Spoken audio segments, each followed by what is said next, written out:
Hey guys, good to see you. My name is Mike, and today we're going to talk about, I guess we're going to talk about mental health. It is Mental Health Awareness Month, but every day should be a day of mental health awareness.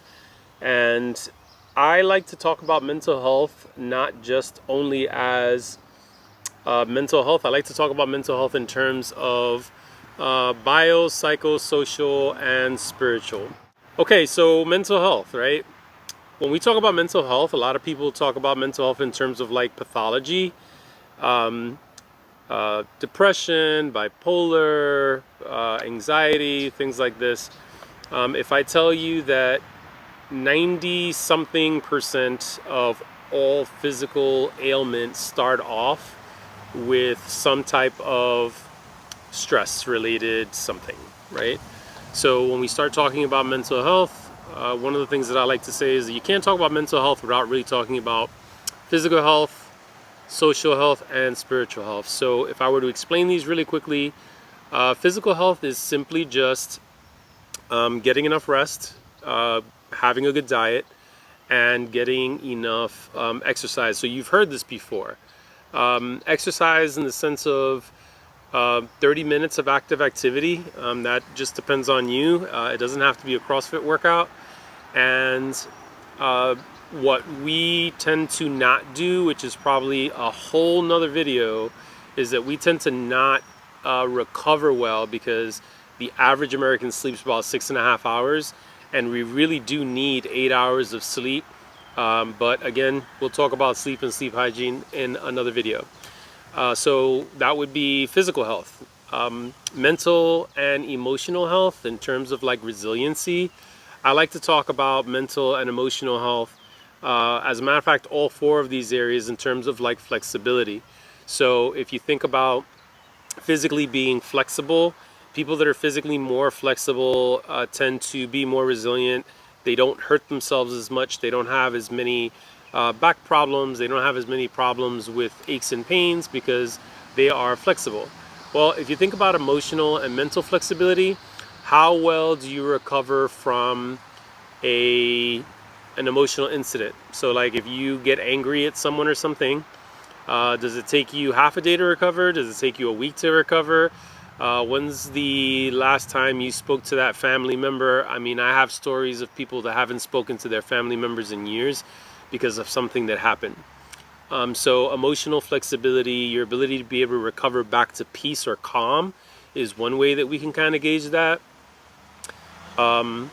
Another way to exercise physical, or excuse me, mental resiliency is through learning and problem solving. If I kind of use those as examples, a lot of people, tend to not read anymore. We spend a lot of time on our phones and with videos and things of this nature. But of course, I encourage people to continue to do self-education, best education that you can get. And then the last one is social health and spiritual health. So social health, we are social creatures. So when we're not socializing with others, we actually lose the benefit of interacting with other people. And I know some of you might be thinking there's forms of social anxiety, and that is true. But still, the interesting part about all this is that when we're around people that we feel comfortable and safe with, we actually feel better. So social health is a big thing. As a matter of fact, I usually try to tell my clients anything that you can do in community usually works out better. So if you're going to join a gym, instead of trying to go to the gym by yourself, try to see if you can go to the gym and take a class. Statistically speaking, if you take a class, you're 80% more. There's going to be an 80% more chance that you're going to stick with it and be in better shape. So the last one now is spiritual health, and we're not talking necessarily about religion. So spiritual health is more about your values. So if I say that you value honor, integrity, you honor family, togetherness, or things like that, a lot of what happens from a mental health perspective is usually the results of people that have been neglecting their values for a while.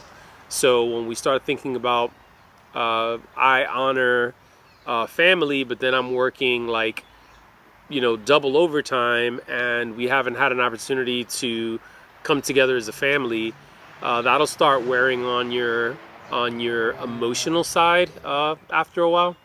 If you value communication, but you find that you're too tired and you get kind of snippy with friends and family, and they kind of call you out on it, now you may feel a little bruised over the fact that you said something, and now you have to go through an apology process. So if that makes any sense, spiritual fitness, social fitness, mental and emotional, and physical are all together encompassing when you want to think about mental health. So hopefully that makes sense. Hopefully this information was good information for you.